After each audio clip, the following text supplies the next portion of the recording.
That's funny. We'll get started here in a minute. There's Larry coming in. I guess it's about 6 o'clock, right? So, hey Larry. We have a piece of business we wanted to do. I want to welcome you all to the National Iron and Steel Heritage Museum tonight. Thank you. If you had it on your calendar for last week as well, we appreciate you making time for us this week. I do believe it was, kind of not the best driving conditions with the snow blowing around and all. So I kind of was thinking about that as well, with Rebecca's birthday coming up and how maternity wards that currently, sometimes they experience rise in births right before storms. So I couldn't help but, and here's speaking of births, my mom, it's great, Speaking of maternity wards. Yeah. That's funny. I know these people. How are you? So, it's nice to, the cold winter night must have been interesting, the welcoming to the world and the initial bond that Rebecca and her mother had. Susannah's going to go through the history of Rebecca, so we'll learn more about that. But the one piece of business that we want to take care of is that, we have a lot of nice Houston family things, and we really wouldn't have a lot of what we have without Gene DiOrio. And he's too bad he's not with us tonight. He's okay. He's just under the weather, so he'll be back. But he, really kind of assembled and started with a couple of the other members, the Greystone Society. And, the consummate gentleman, if you know him and things like that, but, he really embodied the spirit of carrying on the historic organization when there weren't any Houstons around or interested. And so Gene kind of pulled it together, and we kind of look at him as the key founding member of the Greystone Society board. And all the hours that he put in to do the job that he did, we really wanted to recognize that in a way that was meaningful, at least to us and to the people that work here. So we created the Gene DiOrio Volunteer of the Year Award. And this award, we look at basically top 3 or the top tier of volunteer hours, as well as various other things to come up with a Volunteer of the Year award. I believe this is the 7th year of doing this, and so it has a good tradition and a lot of good volunteers in that. It doesn't come with anything other than a certificate, and that we then recognize the individuals that have contributed so much to us appropriately in the break room, lunchroom, where everybody seems to congregate for good periods of the time around lunchtime. And so it's a nice visible way to recognize that. This year's recipient, it's kind of funny. He's been great. Always helpful with trains. Always wanting to lend a hand. I look out my window. I see. What bothers me is the trash in the historic district, and it really helps go around and pick up the trash. And I'll see him out there, and I'll think I gotta. He beat me to it. So a very like-minded individual in that sense, that I think the attention to detail and the curbside appeal is really what's paramount, and the endless hours that he's donated to us have really been beneficial. So, come on in. And, I don't know the exact hours or things like that, but I know that it's not endless, but it's a fair amount of time, and it's a pleasure to see him in the halls and talk to him, and he's very interested in iron and steel, and obviously helps us out a great deal. So just real briefly, want to bring Ron Eckhoff up and congratulate him on the Volunteer of the Year Award.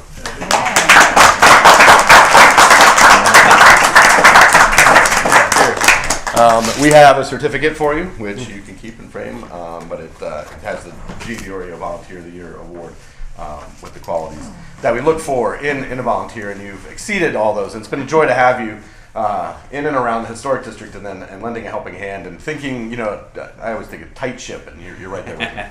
But thank you. Okay, thank you. And one more. Yep. Before you go, so you also see then we will add your name to this, and this will be displayed. I'm sure you've seen this in, Right. in lunch rooms. Okay. Again. Yeah. Well, thanks okay, great. again. Thanks so much.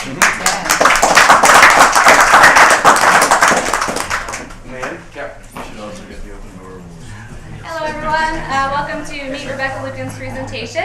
My name is Leanne. I am the Educational Services Manager here for the museum. So it's my job to not only welcome you, but also to introduce Rebecca Lukens, an Iron Master and of course America's first female industrialist as well. For those of you that are return visitors and attendees that have seen this program before, this is a little bit of a different style of program. It is a Q&A, question and answer session with Rebecca. So this is your chance to come up with questions yourself or to use the questions that have been placed on your seats as well. You're welcome to do either or. She will come out, she will do a little bit of an introduction, and then it's up to you folks to guide the conversation. So this is your chance to learn some new things about Rebecca as well. If you do have a question, when she completes the answer to a previous question, please just raise your hand. We'll keep an eye and I will point at you to go ahead and ask your question. So without further ado, welcome Rebecca Lukens.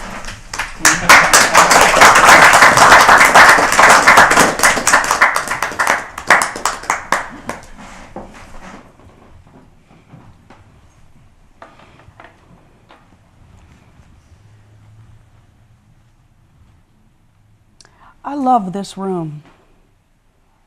It once held husband and children and rang with the glad and happy laughter of happy childhood. The grave has claimed them all and their young beauty, all but my two dear daughters. I live in a world of my own, and though tears will flow at the pictures my fancy presents, yet I love to linger, even amid the wreck of my buried joys, and remember times long gone. Well, I could ramble on for a very long time, talking about the joys and challenges of my life, but I would like to know what's of interest to you. So this evening, I want to hear from all of you.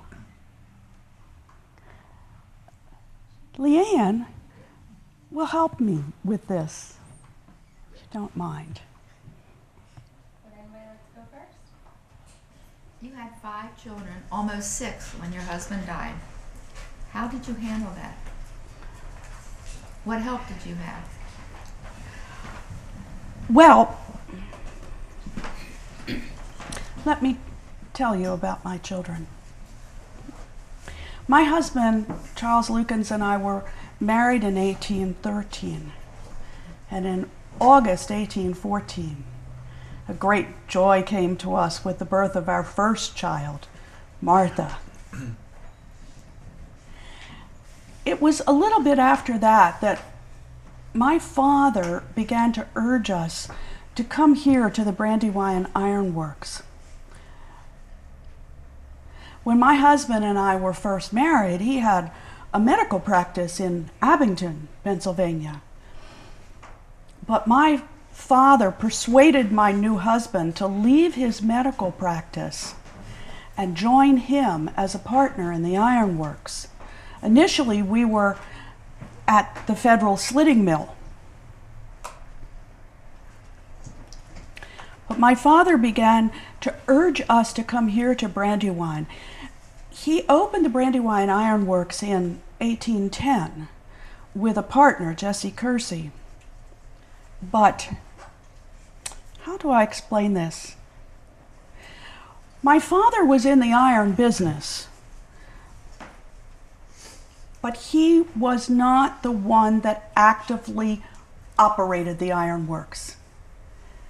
He handled his investments, but he had others to run his various businesses for him.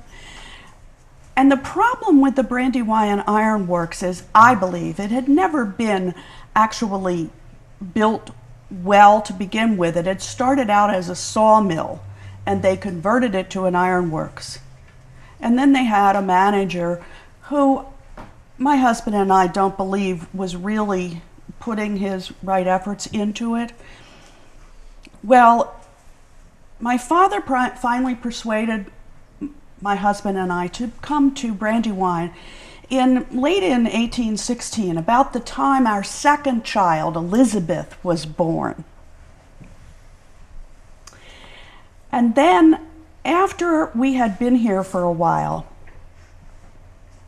Dr. Lukens decided to go into the boilerplate business. Now, that was about the time, I believe it was about 1818, about the time that our third child, Charles, was born. Those were most difficult times.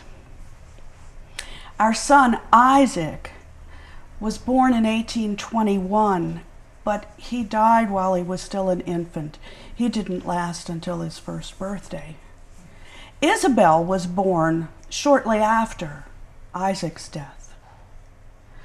So, at the time my husband died in 1825, shortly before that, our son Charles had also died at the age of 7. And his death had a devastating effect on my health. And I soon learned I was expecting another child. And then in June that same year, my husband died.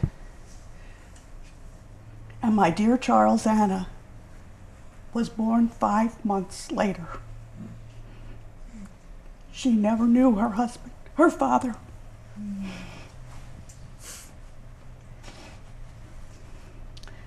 I know you asked me about the children, but did that answer the question about I just the wondered children? how strong you must have been to handle that. Those were most difficult times. But you must have had good support network helping you. Well, my primary support at the time that my husband died, when I had my 3 daughters and one on the way, my husband's younger brother, Solomon, came to help out in an emergency. Dear Solomon, he came for a short time and stayed for 15 years. He assisted me in managing the ironworks. He supervised the workers and at that immediate time persuaded them to stay. Many, as you might imagine, had concerns about what was going to happen to the ironworks. Would it even stay open? Could a woman be in charge? Could they work for a woman? But Solomon came to my rescue. He persuaded the workers to stay. And at that time, my husband had just increased the number of workers because he had refitted the mill to roll boilerplate. And this was a whole new branch of the industry, but he had high hopes for its success. So at that time, Solomon was my standby. He was just steadfast. And during those years that he assisted me, he managed the ironworks, he supervised the workers. He is the one that kept track of the needs for supplies and maintaining the equipment. He also served as an emotional support for me. So he was there to offer us support when my daughter Elizabeth died of scarlet fever at the age of 15. And he served, perhaps the most important thing he did, he served as a mediator for me between my mother and other members of the Pennock family who challenged my authority in running the ironworks. Solomon was my rock. Thank you. So I hope that you would know, Rebecca, what an inspiration you are to young women today. But I wonder how much preparation you had which enabled you to take over your husband's business? What kind of schooling did you have, and at what point did you realize that you really intended and wanted to be in charge of such a large operation?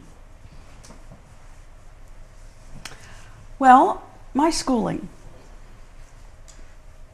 My first years of schooling were actually being tutored at home. But at the age of 12, I went away to boarding school.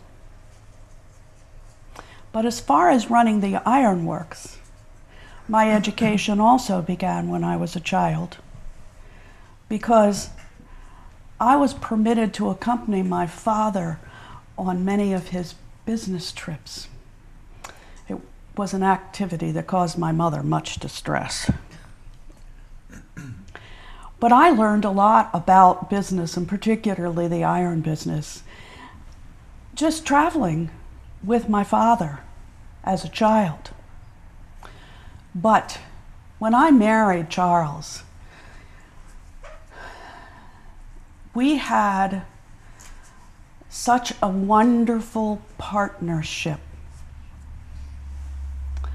Now, when we were first married, I guess you could say we had our traditional roles. I ran the household and raised the children, and he ran the ironworks.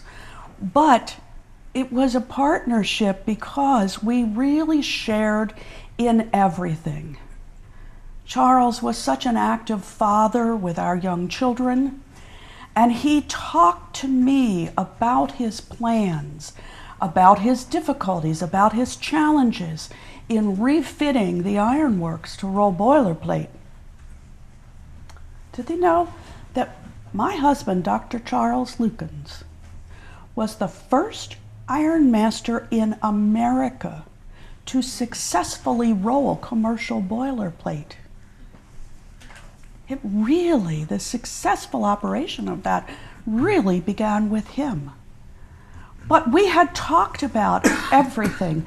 He used all of his scientific knowledge and his education to learn what needed to be done in order to get into this new part of the iron business. And we talked and we talked and we talked. So I must say, I don't think I was really surprised when Charles asked me on his deathbed to continue with the ironworks.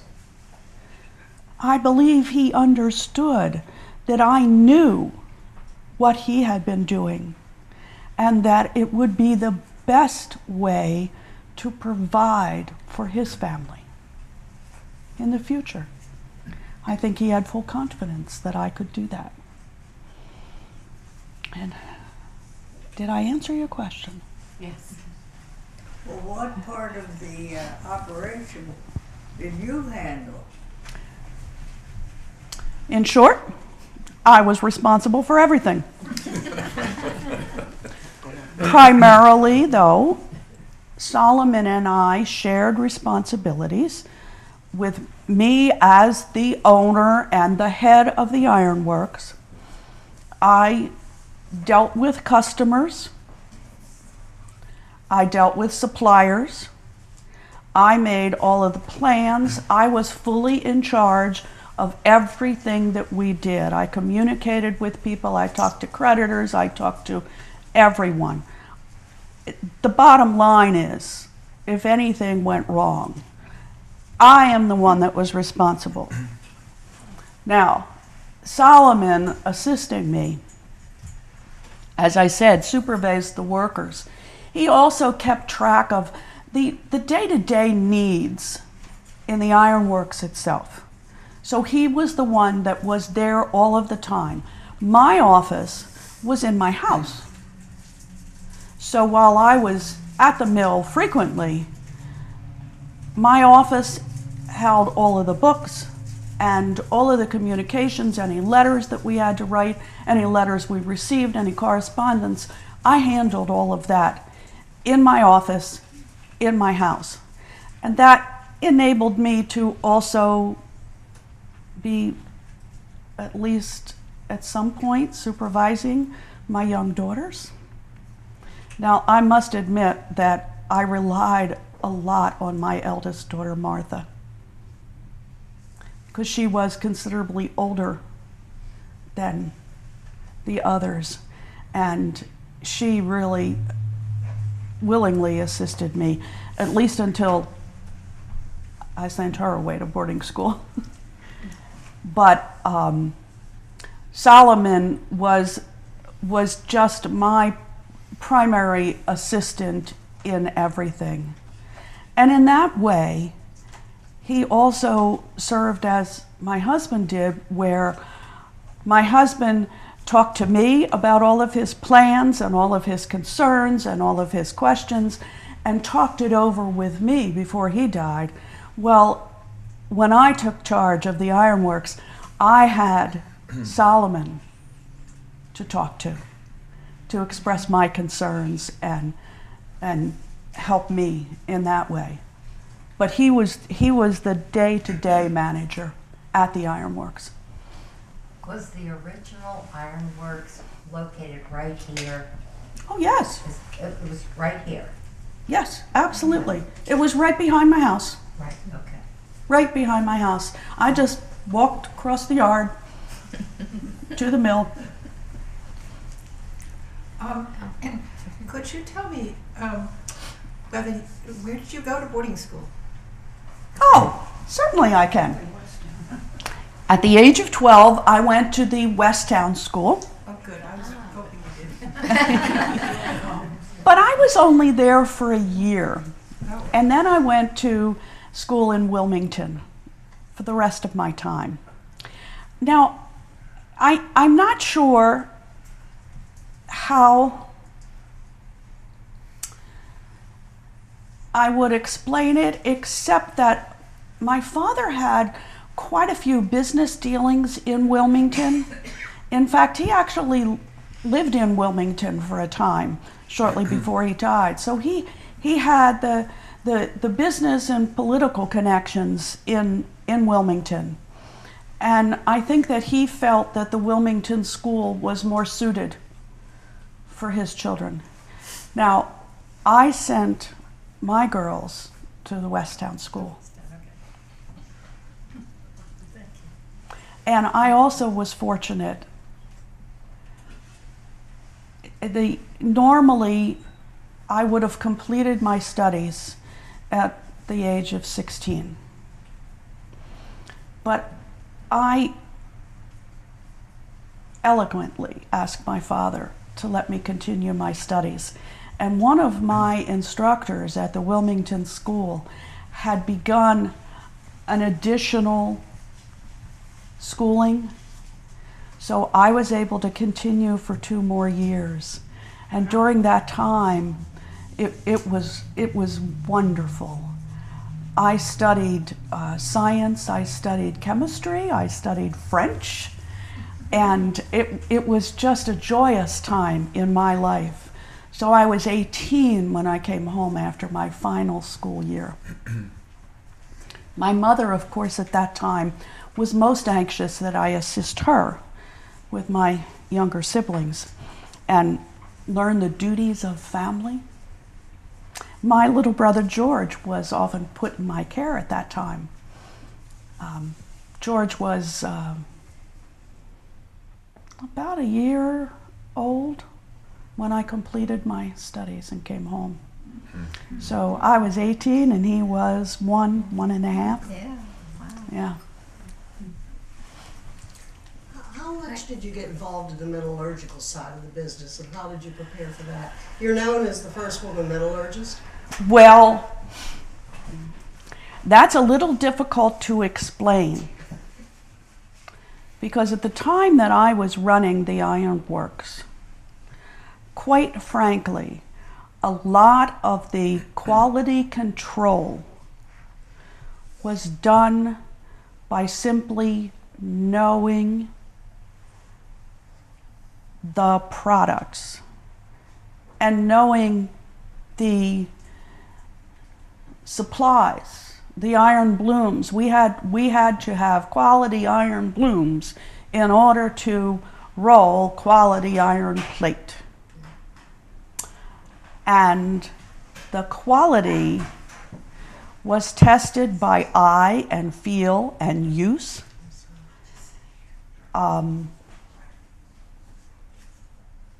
When I say I studied chemistry in school, I did, but chemistry was really in its early stages of study at that time, and there were no scientific ways of testing the products, except you learn to know what was the good quality products. Now, of course, some of it you learned because if it was good, it kept the boiler together when it was heating the water to create the steam and the energy and the power. But you had to have an eye for it. I'm not sure how else I would explain it to you in my terms. You mentioned boilerplate and slitting mill. Could you explain those, and what is a boilerplate? What do you do with boilerplate? And what happens to the product if you Sure. produce it? Sure. That does get into the technology, you know, it's things that if you're an iron worker, it's just part of your automatic knowledge. But I can understand that it might be difficult for you. If I say plate, most of us would probably think of a dinner plate. That's not what we're talking about.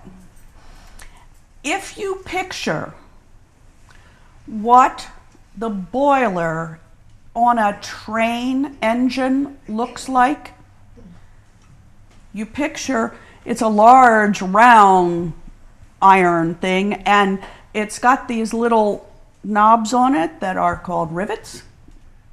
Well, that is actually, if you can picture that, boiler plate were pieces of iron that were actually about this big, each one. And they had to be very, very strong because they were all riveted together to create that large cylinder shape so that they could heat the water. And it had to be iron that would withhold the force of all of that. So these individual pieces of iron are what went together to make a boiler. All right? Now, you ask about the difference in a slitting mill. It's a little easy to understand how my husband, when he learned of the new steam power that was coming into use, got the idea. Because a slitting mill, as far as an iron works, is or was like a small rolling mill. And what they did was they took the iron bloom, and it was generally, it had already been hammered and worked in a finery forge into something that wasn't, you know, thick like this. It was thinner. And they actually forced it, they heated it so that it was soft and malleable, and they forced it through rollers to get it the thickness that they wanted. And then they split it into very thin rods, or slit it, which often were used to make nails. So originally, the Brandywine Iron Works, when my father and Mr. Kersey began it, was called the Brandywine Iron Works and Nail Factory. But my father's other iron works that he began in 1793, a short time before I was born, was called the Federal Slitting Mill. So basically, both of his ironworks were doing the same thing. They were not an iron furnace. They did not smelt iron. They took iron that had been processed at a finery forge. So the finery forge takes the pig iron from the furnace and heats it again in a charcoal hearth, and it gets pounded down to the shape that you want. Now, the most common shape at the time I was a child that a finery forge would have done, the most common shape was doing it into bar iron that then went to the blacksmith. And the blacksmith made his tools and horseshoes and hinges and what have you out of that bar iron. But the finery forges also processed iron that was a little bit bigger but still flat, and that would go through the slitting mill, still like a rolling mill that my business ended up doing, only on a much smaller scale. So eventually, whatever they rolled out was then reheated to make it malleable, and it was using a hammer, it was split or slit into narrow strips of iron that were then made into nails, or they might be made into the metal rings that went around barrels, that kind of thing. So, and each ironworks usually developed some kind of a specialty on what they did.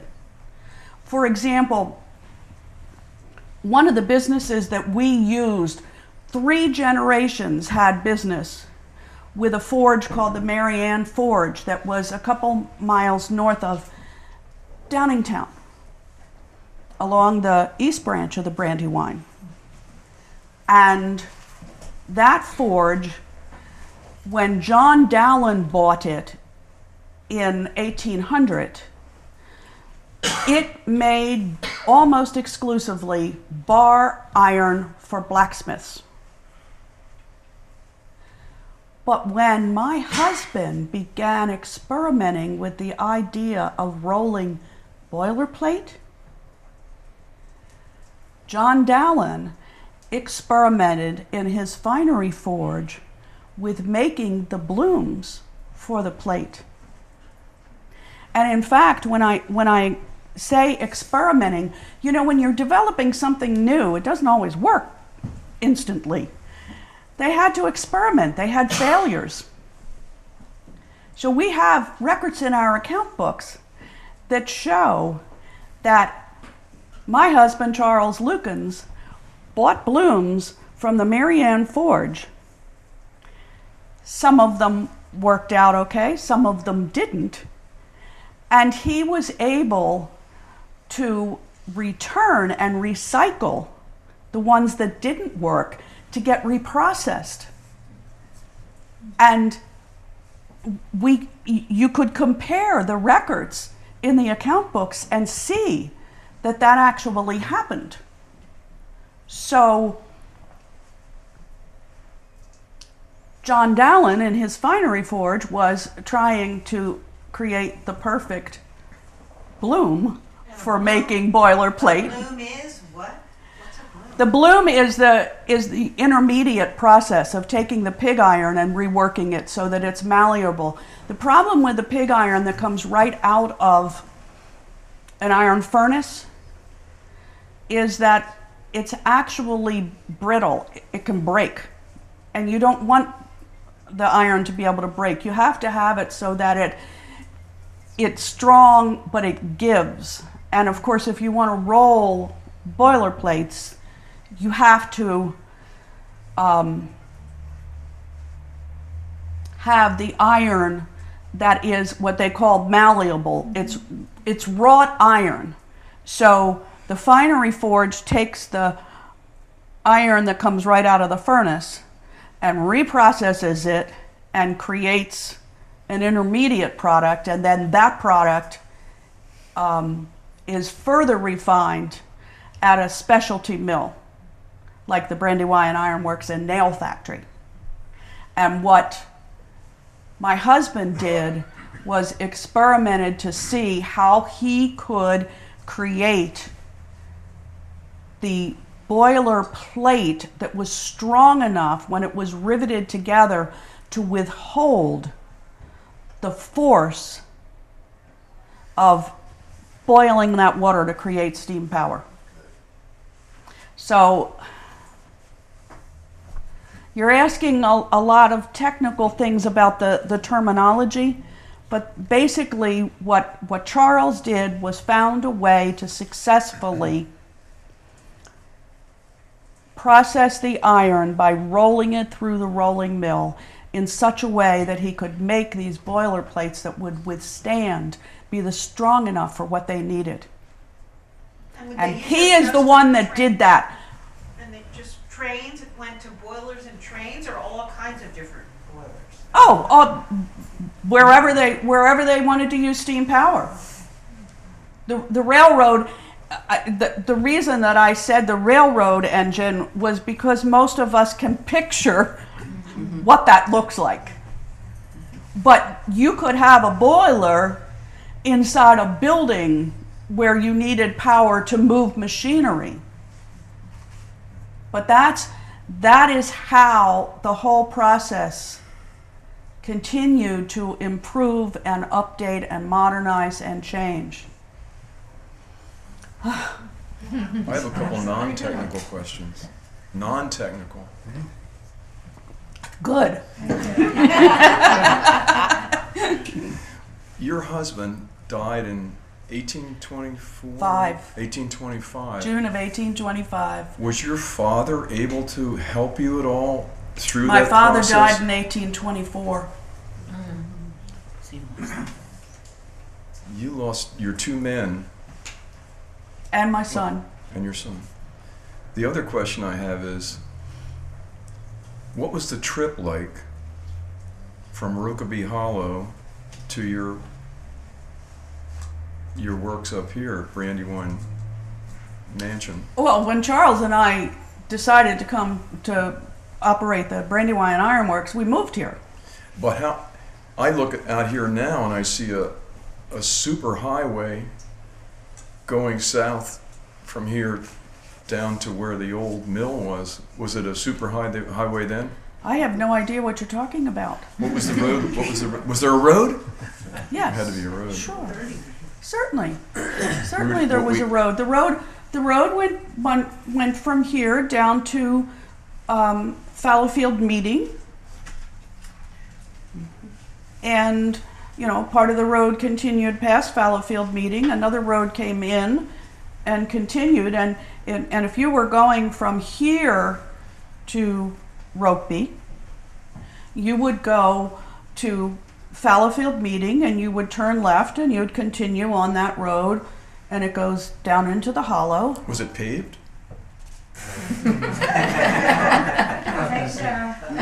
I don't know what you mean by that. It was well worn.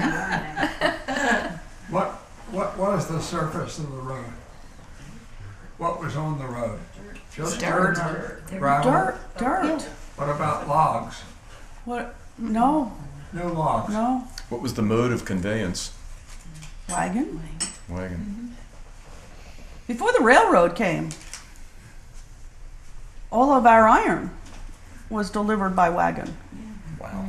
Now, as you can imagine, that limits the market. Now, in the 1830s, with Solomon's help, I completely rebuilt the ironworks. It had never really been built well to begin with, which is what frustrated my husband Charles when we first came here. Repairs were constantly needed, and we bore the whole expense. Back then, I often told my father that it was scarce right that we should have so much to do, that the ironworks should have been put in good working order before we came. And invariably, he said that what we were doing for ourselves would benefit ourselves in the future, because when he died, he would leave the ironworks to me. That's another issue.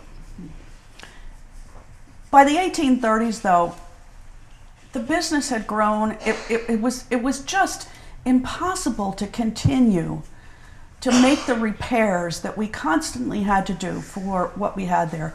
So we completely rebuilt the ironworks.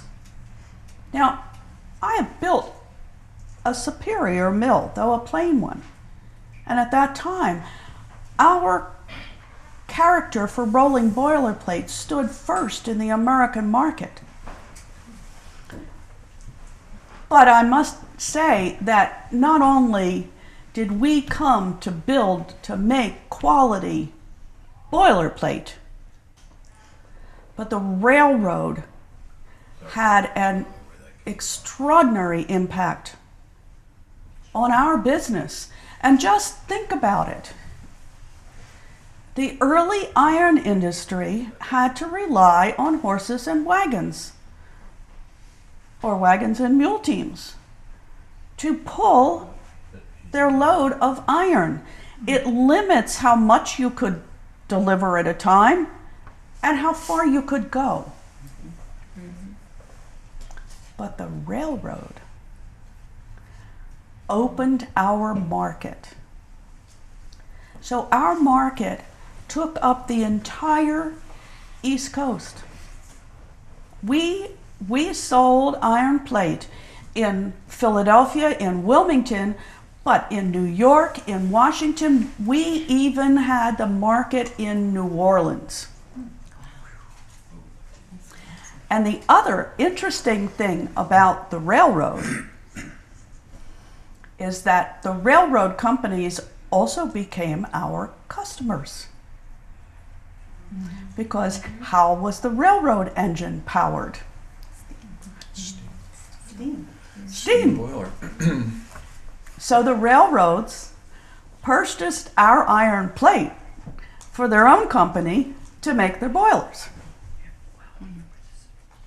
So the railroad was an enormous impact on our business. Now, let me tell you, it reminds me of a little incident that happened before that. In, I think it was 1828, when the Pennsylvania legislature authorized the construction of the Philadelphia and Columbia Railroad. It was one of America's first rail lines.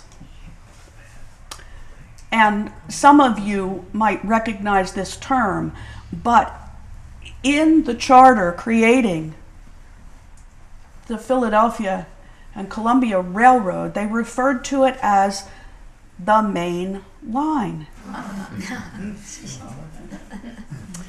Well, it was begun in 1830, but it was built in sections and they had various difficulties with it. It actually came into fully operational use in 1834, shortly after Solomon and I had rebuilt the mill. Oh, nice. But before the railroad actually came into being, I was standing outside my house one day with my brother Isaac,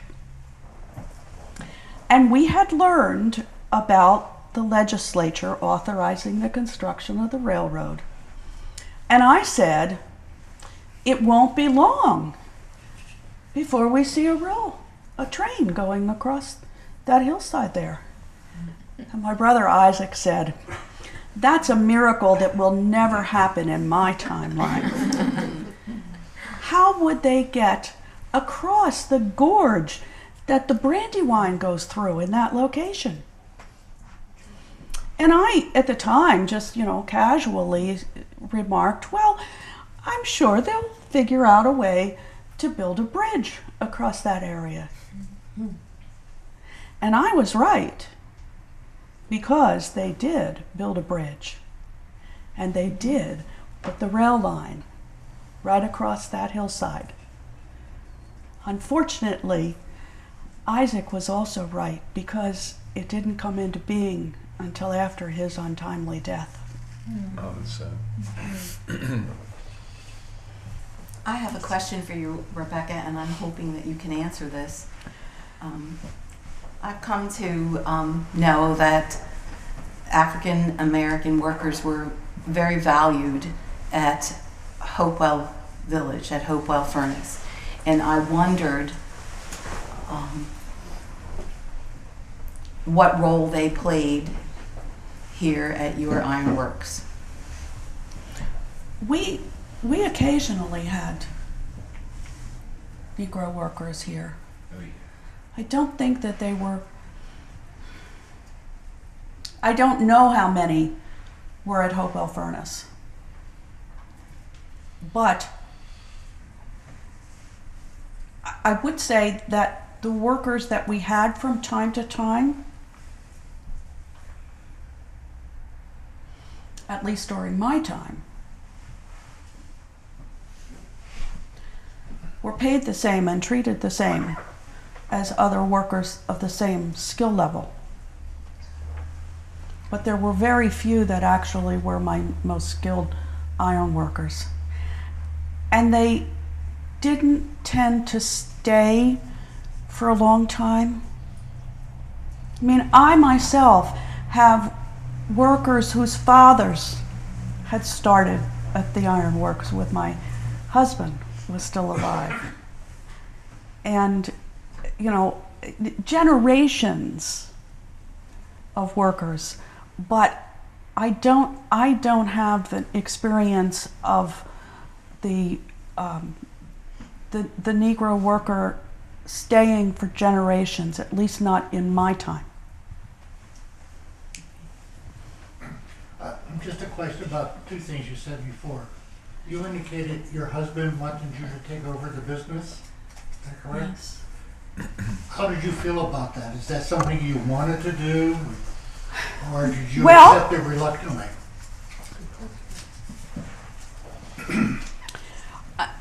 I will tell you, I certainly had concerns about what we were going to do. And I can also say that my mother thought as a female I was unfit to carry on such a concern. But I attempted to persuade her. I urged the promise that I had made to my dying husband. The 4 girls that I was responsible for. And also that according to my father's will, the ironworks would be mine in a short time. My father had promised to leave the ironworks to me, as I mentioned before. But when he died, his will did not clearly state that. Now, it's interesting because in his will, he specifically left farms to my 2 brothers, even though George was still a child. But all the rest of his real estate holdings were put in the care of our mother with a codicil that had been added shortly before his death. The codicil stated that when my sister Mary Ann came of age,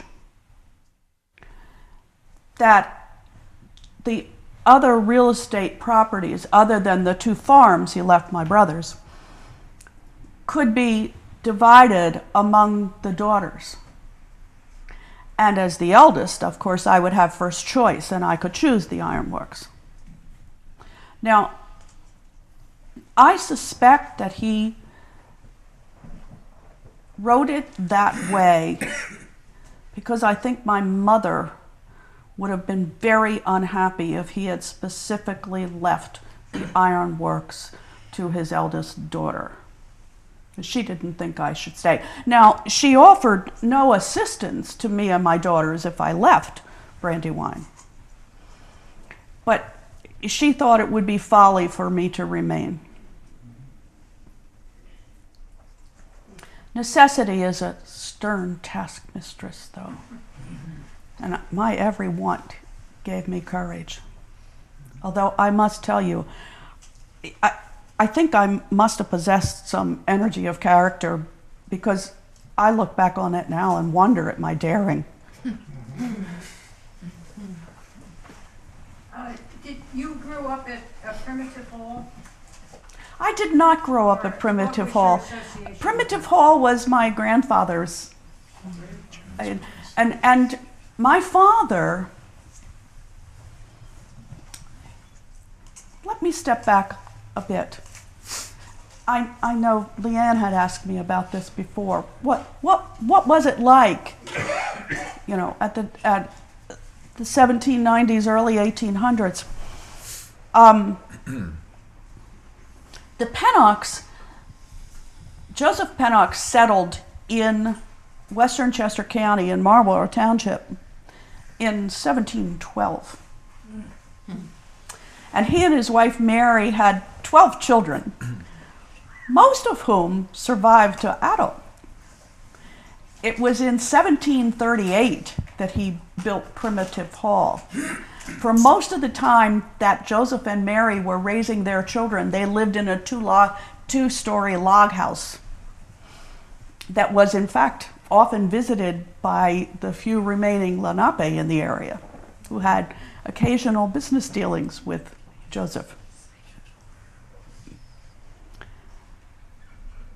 My father was the youngest son of his father, so Joseph was my father's grandfather.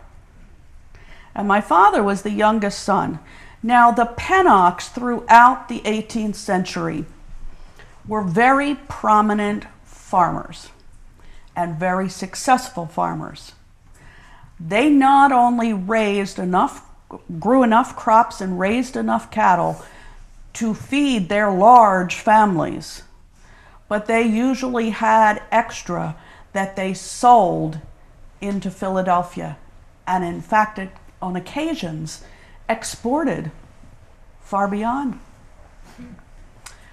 But my father, when he became a young man,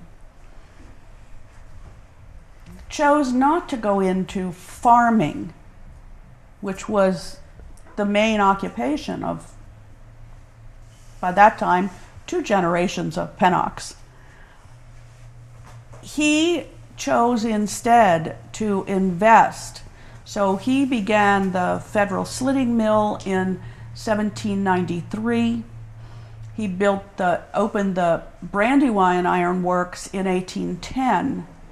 But by that time, he had been quite successful. So he not only owned 2 iron works, he also owned several farms. But he hired other people to run these businesses. So when I got to go on business trips with my father, it was a matter of him visiting as the owner of these various enterprises that he had. I don't know what he had in Wilmington, but I know he had business operations in Wilmington also. So my father kind of took a different route and was quite successful.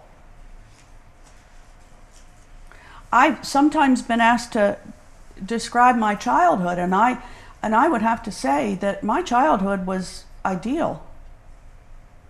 My family, when I was growing up, had very few hardships. My parents had 8 children, and their firstborn, Mary, was the only one that died in infancy. Now, I had a sister who died at about the age of 20. And of course, my brother Isaac died relatively young. But they were adults by that time. The firstborn, Mary, was the only one of my parents' children that died very young. So growing up was a lovely time for our family.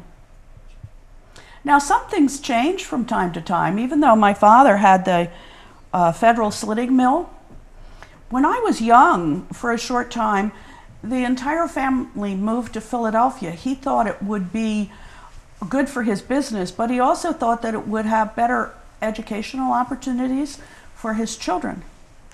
But my mother, Martha, was not happy in the city at all. So that didn't last too long. They came back out to the federal slitting mill property after a very short time. So that's really where I grew up. And when I married, I would have been perfectly happy to move with my husband to Abington, where he had his medical practice. But my father was quite persuasive and I think that my father didn't, I'm not sure it's correct for me to say this, but I think my father didn't want to lose his favorite child. So he persuaded my husband to give up his medical practice and go into partnership with him at the federal slitting mill. So for the first few years we were married, we lived in one of the houses in the hollow there. Before my father persuaded us to come here to Brandywine. I've been at Brandywine Mansion since 1816. And I know my mind has wandered. I have no idea whether I answered your question or not. Strange.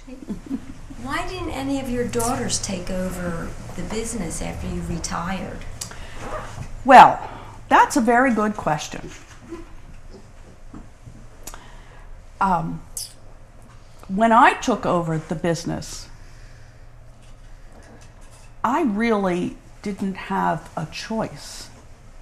If I was going to survive and successfully provide for my daughters, I accepted the request from my husband, to take over, to stay with the ironworks, because I think he felt that that would be the most successful way of doing it. My daughters were never put in that position. Now, Martha, my eldest, joined the firm immediately upon finishing her schooling. And for a few years, she kept the books for me. So she was in the firm. But in 1837, the entire country suffered through tremendous economical disaster. And it really threatened many industries. And the iron industry in particular, because cheap, poor quality iron was being imported, leaving home businesses like Brandywine without protective tariffs. And it was during that time that Martha was keeping the books for the company, so she did work at the firm. But when the economy recovered and the business began to grow at a substantial rate, Martha felt that it was getting too big for her to be responsible for all of that. So she offered instead to run my household for me. And she did that, but she didn't do that for very long because she fell in love. And I was so happy for her when she gave her affections to Abraham Gibbons, a young man of sterling character. Now, he came to work with the ironworks and eventually became a partner with me. And Martha was then happy to run her own household. Now, I must tell you that my daughter Isabella was never interested in working for the firm in any way. She is my artist. She paints. She writes poetry. She was just 17 when she completed her studies and returned from boarding school, and she set up a studio in our house for her to do her own work. Now, both my daughters, as wives and mothers, chose to contribute to the community. They have both done efforts, strong efforts, in helping to help the needy and to serve the community. Isabella founded the local library. So that's where they chose to do their things, and they had that choice. They didn't have the limited choice that I had when my husband died. And they both chose life partners that have been very supportive of their efforts in helping in the community and taking care of their own household.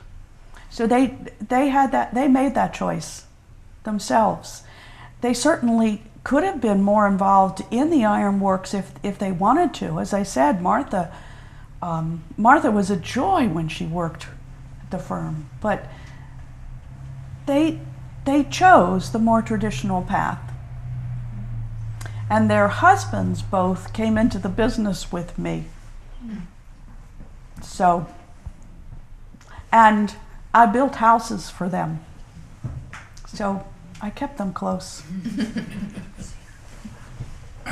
You mentioned before that you had to interact with customers, suppliers, bankers, etc. Did you find as a woman that maybe the men were condescending to you? Did they treat you as an equal? What was your feeling towards those kinds of reactions? Let me put it this way. I believe there always were, and probably always will be, some men who have very stringent ideas about a woman's place, and that a woman's place is not in business. I think there always have been, and probably always will be, some men who think that the woman's place is in the home, and that the major decisions made for the entire family, whether it's business or the home, should be made by the man. But I actually did not run into that. And at the time of crisis, when my husband died, with Solomon's help, of course, but there were men in the community, Charles Brooke, John Dallin, who were both willing to continue to supply us with the iron blooms to roll the boilerplate on credit, dealing with an inexperienced woman in a business that was pretty new and untried. So I have to state that I had, for the most part, good relations with these men. Now, I must admit that I am sure they had serious concerns about what was going to happen when my husband died, because he certainly was the voice of the company at that time. Although I knew the business because we talked about it all the time, he was the one in charge at that time. And I could tell you, for the most part, in the years that I have run the Brandywine Iron Works, the most difficulty that I had was with my mother and Pennock relatives, who constantly challenged my rights to the ironworks. That's where I ran into the most problem. But certainly there were men like that around. Your dress, was that typical of the time? Is that a Quaker thing, or is that just all women in your age wore that kind of dress? Or that kind of clothing with the white bonnet and the black and the white collar? Well, it's certainly Quaker. Not everyone dressed in that way. I mean, you were in a higher strata of society, of course, because of your endeavors in the business world, I'm thinking. Yes, I would say that was probably true, but this is fairly typical of what we as Quakers wear. And I understand everybody got sent to boarding school. That was the thing to do. And who taught them before you were sent to boarding school? Like 12 seems to be the number, the age that you're sent to boarding school. Until that time, is there a tutor, a governess? What is there? Or is it mom? Well, yes. Public school didn't come into being until after my girls were already finished their education. So that was really the only availability. So the choices that the communities had, sometimes communities opened what they call subscription schools. Mm-hmm. So they would collect money from whoever was willing to pay a schoolmaster to build a school and pay a schoolmaster. And I guess many families like mine, when I grew up, had hired their own tutors. Sometimes the mothers taught children. Most of the mothers in this area would have certainly taught their children how to read and write. Well,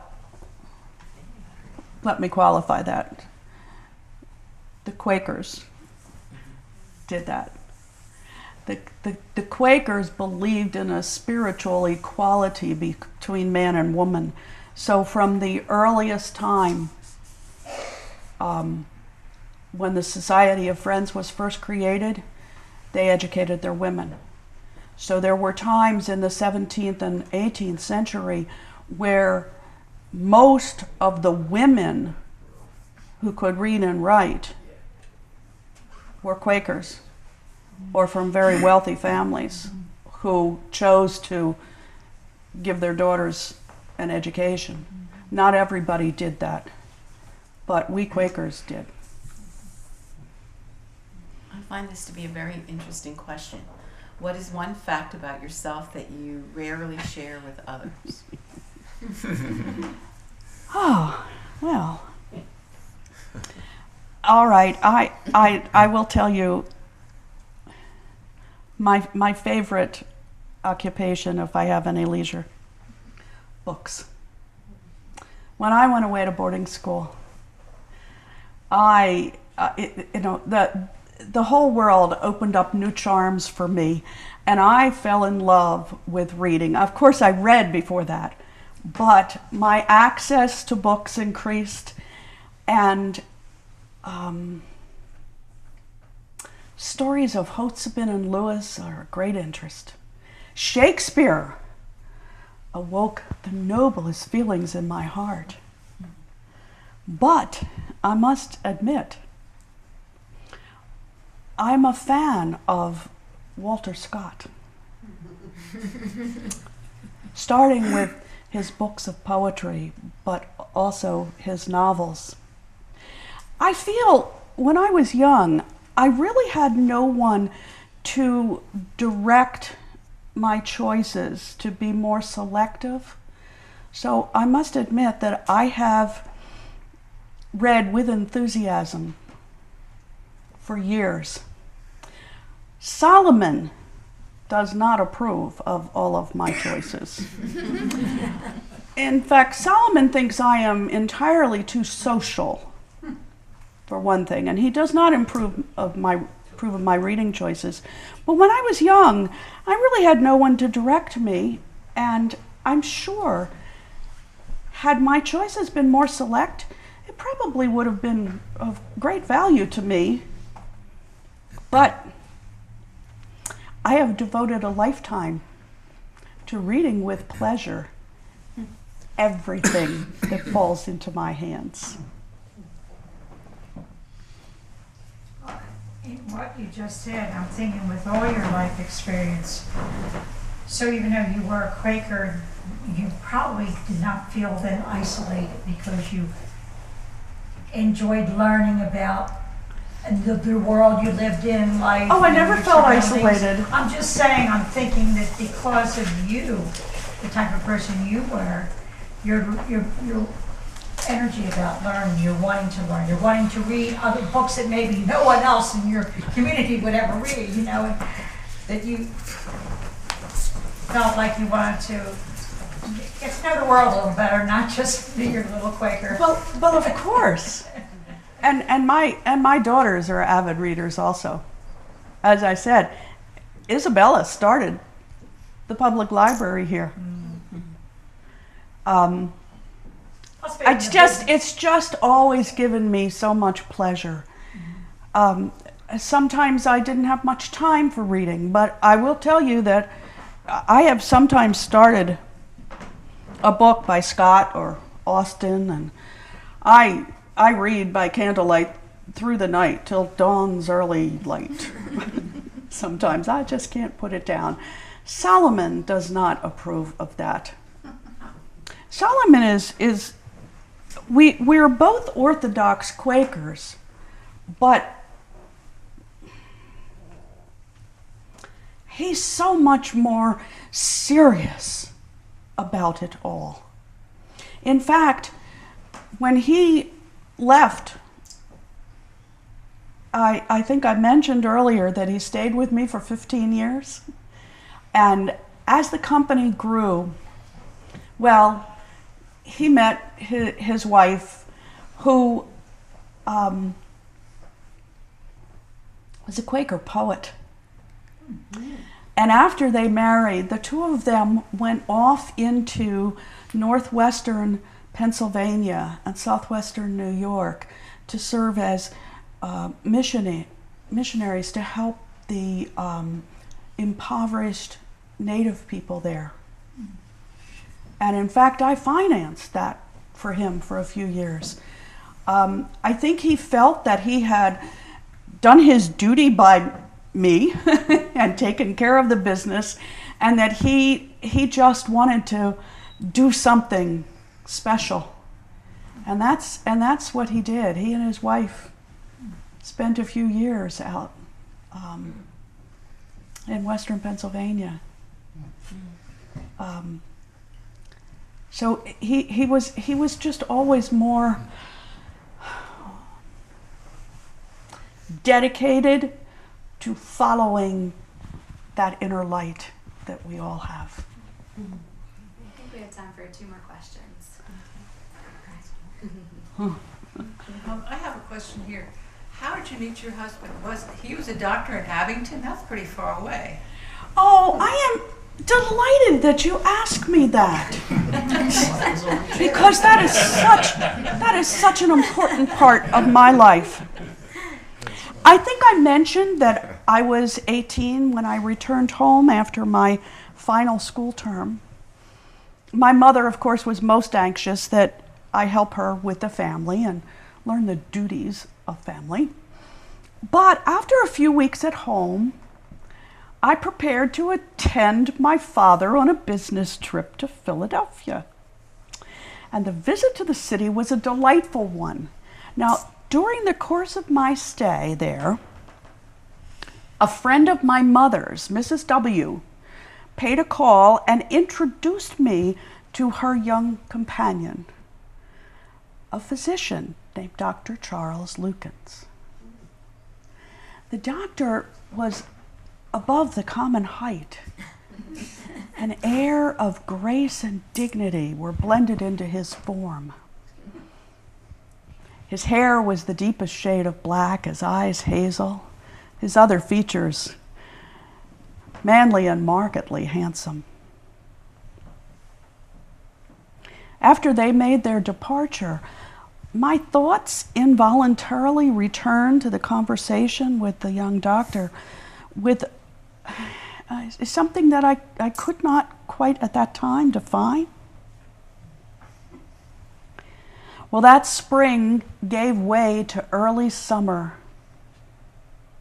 and nature wore its gayest garb.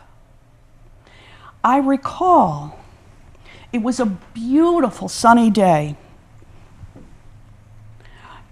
I was sitting by the window. I had just put down Scott's fascinating Lady of the Lake, which had claimed my attention for some time. I was enjoying a glorious sunset and so involved in my own reverie, I didn't hear approaching footsteps until Mrs. W. startled me with her greeting. Her husband and Dr. Lukens were with her. Well, the next few days were given to the duties of hospitality. Often the evenings, we walked along the stream that traversed our property. And whether by accident or intent, I always found Dr. Lukens by my side. At length, he asked if he could speak with me privately.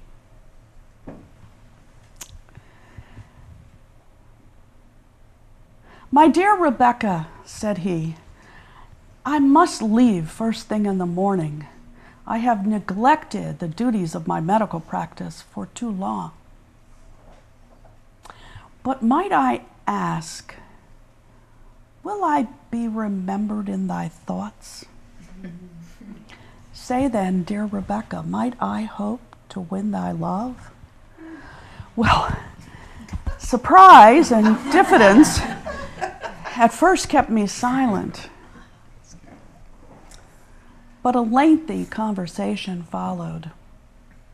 And when all was discussed, all explained, our plighted troth freely exchanged. Later, in the privacy of my chamber, I gave way to tears, tears of joy. My heart beat with a painful quickness, for I was happy. I, the happiest of happy. Dr. Lukens and I were wed at Fallowfield Meeting on March 25th, 1813.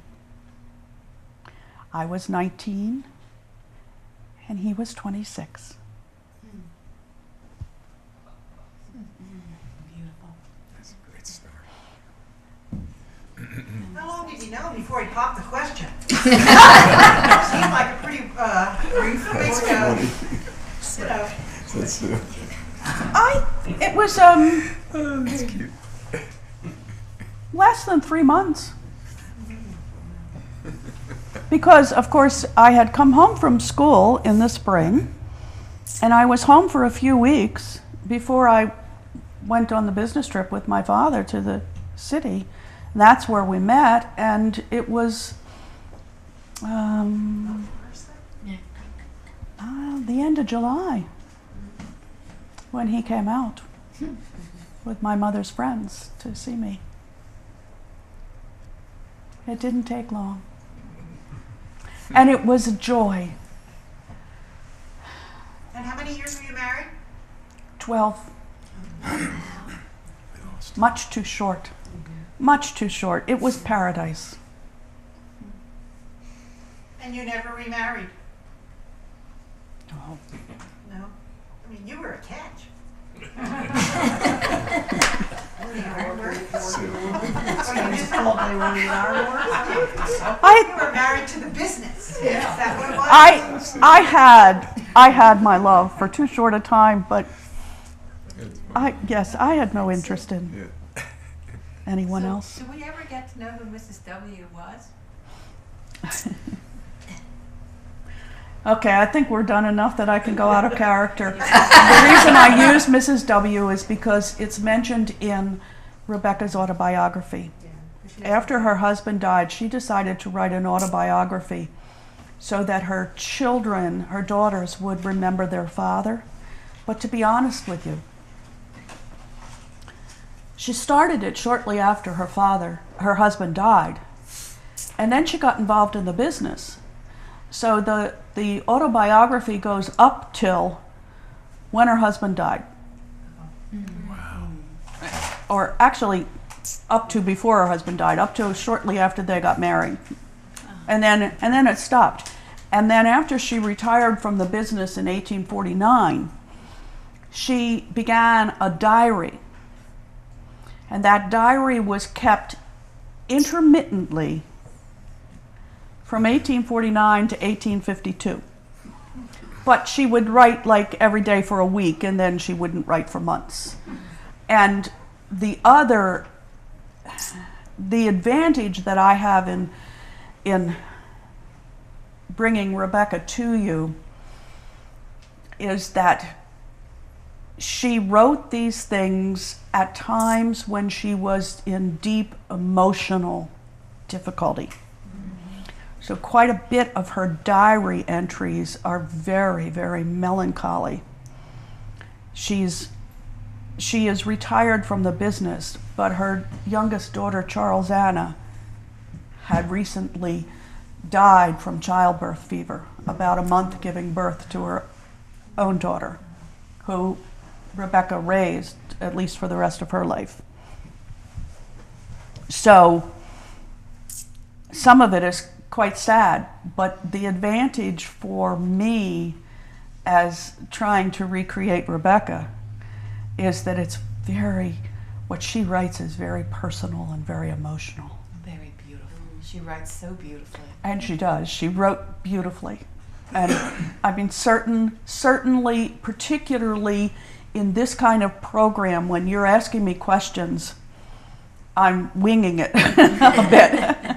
But there are specific things, like I am so glad that you asked that question, because how she met her husband is such an important part of her life.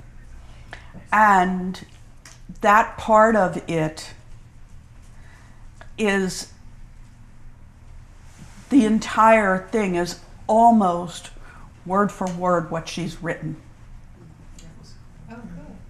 You have one more question over here. Right here. Right here. You have your hands up. Okay.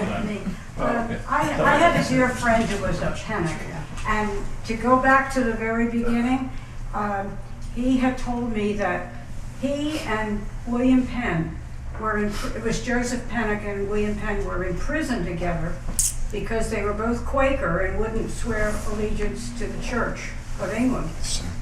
And then William Penn, at some point, deeded a land grant to Joseph Pennock, which is how he acquired all this Yes, land. but it actually was Joseph Pennock's father who was in prison. Okay.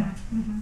Now, Joseph Pennock, when they first came over here, his father died shortly after they arrived, or perhaps on the ship. I'm not sure the details on that. But he and his brother, I think was named Nathaniel, but I'm not positive, were in Philadelphia and actually operated a store. And Joseph was the one that traveled back and forth by ship, basically being the buyer for the store. And he was captured by pirates and spent some time in prison. But he was not, Joseph was not, if I remember correctly, was not the one that was in prison during the time where the Quakers were being persecuted in England. That was his father. And Joseph definitely did, his property was a land grant directly back to Penn. Now, a lot of the properties that say they're Penn grants were actually issued by Penn's sons, who didn't have quite the same noble options as William Penn was attempting to do. His sons were more in it for the business. But that's a whole other story. But there are lots of Pennocks that still live in this area. And as far as we know, every Pennock goes back to Joseph, because his brother, who was also there, died young without issue. So all the Pennocks go back to Joseph and Mary Levis, and they had 12 children, and most of them survived to adult. Okay. I think it's, I believe we have some refreshments. So we'd like to have everybody join for Yes, refreshments. thank you, Susie and Rebecca. Yes, we do have some refreshments left, so please help yourself. I also want to make you aware of our next program that we have going on. Is February 1st, the first Thursday in February. We are continuing our living history theme. We will have Thaddeus Stevens visiting us. He was a former senator, an abolitionist, and he also owned an iron cider too as well, at least interest in them. So keep an eye out for the date and time of that, and we'll hope you'll join us for that as well. But thank you for coming. So good to see you. I feel her, I swear to Chandler. I know you feel that way. I do too. I'm just so glad to see. It's not unimaginable.